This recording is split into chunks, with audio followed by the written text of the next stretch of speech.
A block is placed on a rough plane whose inclination to the horizontal theta can be varied. The angle of repose is 30 degree. The graph that correctly indicates the variation of the frictional force between the block and the plane is. तो angle of repose अगर 30 है तो जब तक theta 30 से छोटा होगा तब तक जो ब्लॉक है वो रेस्ट पर रहेगा, और अगर ब्लॉक रेस्ट पर रहा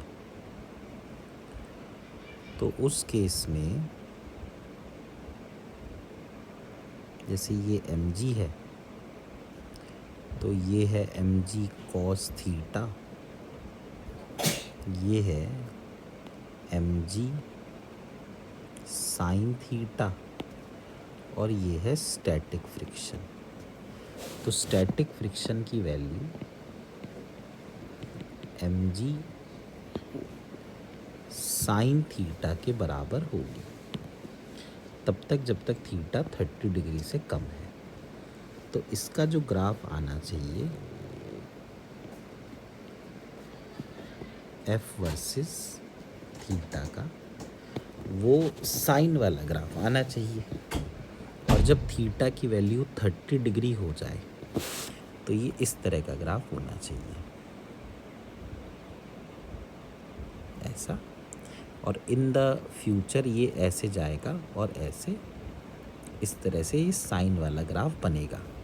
लेकिन हमें तो सिर्फ 30 डिग्री तक ही देखना था, तो 30 पर ये वैल्यू mg/2 के बराबर आएगी। उसके बाद अगर थीटा 30 डिग्री से ज़्यादा हो जाए तो ये ब्लॉक चलना शुरू कर देगा। तो अगर ये ब्लॉक चलेगा तो आप देखिए जो mg है उसका एक mg cos थीटा, एक mg sin थीटा, एक n, और पीछे की तरफ काइनेटिक फ्रिक्शन लग जाएगा। इस काइनेटिक फ्रिक्शन की वैल्यू म्यू के n के बराबर होगी, यानी ये होगा म्यू के mg cos थीटा। तो थोड़ी देर के बाद cos थीटा वाला ग्राफ आना चाहिए। इसका मतलब ये है, अब इन्होंने म्यू के तो दिया नहीं है, तो इसका मतलब ये है कि जो ये ग्राफ आना चाहिए वो कुछ ऐसा होना चाहिए। देखिए cos वाला ग्राफ होगा, cos थीटा वाला। cos 0 क्या होता है, 1 होता है। तो थोड़ी देर के बाद कुछ ऐसा ग्राफ आया,